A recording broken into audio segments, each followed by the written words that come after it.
حملة أخرى شاركت فيها مصالح أمن ولاية إن صالح والدرك الوطني وقدماء الكشافة الإسلامية جابت مختلف أحياء وقرى الولاية من خلال قافلة إعلامية لتحسيس الشباب وتعريفهم بمختلف التخصصات. أحمد بن مسعود.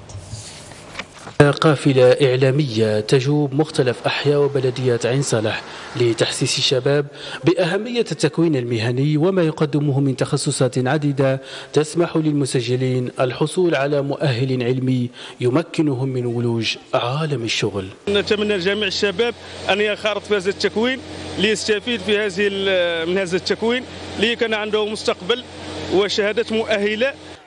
نرجو من كل شاب عنده طموح وعنده مشاريع مستقبلية تسجيل في أحد فروع التكوين المهني. لذلك التكوين المهني وفر لهم جميع التخصصات اللي تتماشى مع قدراتهم وتتماشى مع مستواهم، ونتمنى إن شاء الله ينخرطوا القطاع التكوين المهني بكثرة. ومن خلال هذا نوجه الدعوة لكافة الشباب من أجل المشاركة واغتنام هذه الفرص المتاحة لهم في هذا التكوين، فهي فرصة وتعتبر مستقبل إن شاء الله له.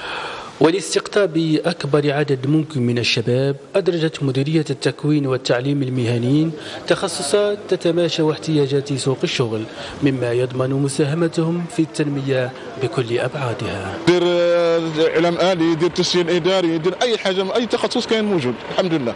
بالنسبة لقطاع التكوين والتعليم المهني على مستوى ولاية عين صالح افتح المجالات لكل شرائح المجتمع، سواء التكوينات مكللة بشهادة في مختلف الأنماط، أنماط التكوين عن طريق التمهين أو التكوين عن طريق الحضوري، وكذلك التكوينات التأهيلية اللي راهي فاني مطلوبة بكثرة من أجل إنشاء مؤسسات مصغرة. هي دعوة للشباب للتقرب نحو معاهد ومراكز التكوين المهني بالولاية للاستفادة من تكوين متخصص قصد اكتساب الخبرة اللازمة والمهارة الكافية مما يؤهلهم لولوج الشغل من أوسع أبوابه.